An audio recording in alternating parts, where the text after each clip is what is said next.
Un cantique, une histoire. Bien-aimé, salut. Il y a des cantiques cultes que tout chrétien, peu importe son obédience religieuse, connaît, et ce, dans toutes les langues et nations atteintes par l'Évangile.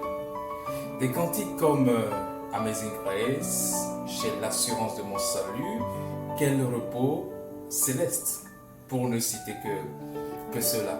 Ces cantiques nous encouragent, nous réconfortent, nous consolent, nous édifient. Bref, ils nous font beaucoup de grand bien sur le plan spirituel. On ne peut imaginer une vie spirituelle, un rassemblement des saints sans l'un de ces cantiques. Les cantiques sont inévitables dans notre vie personnelle, dans nos rassemblements. Moïse, David et beaucoup d'hommes et femmes dans la Bible en ont composé.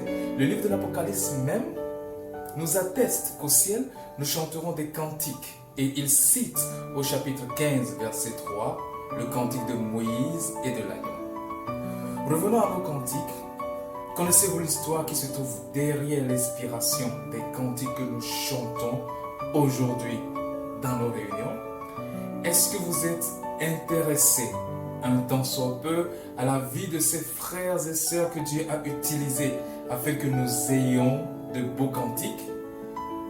D'où leur est venue l'inspiration? Que peut-on apprendre de leur vie spirituelle?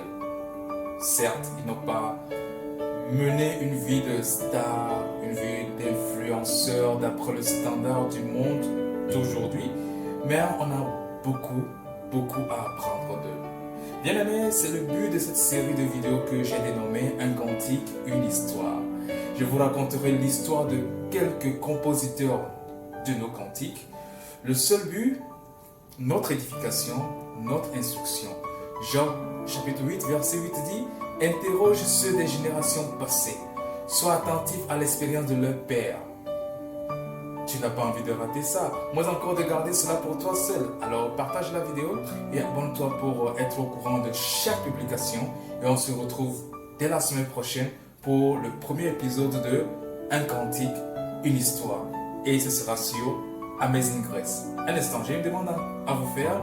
Priez pour ce projet, priez pour moi. Soyez bénis.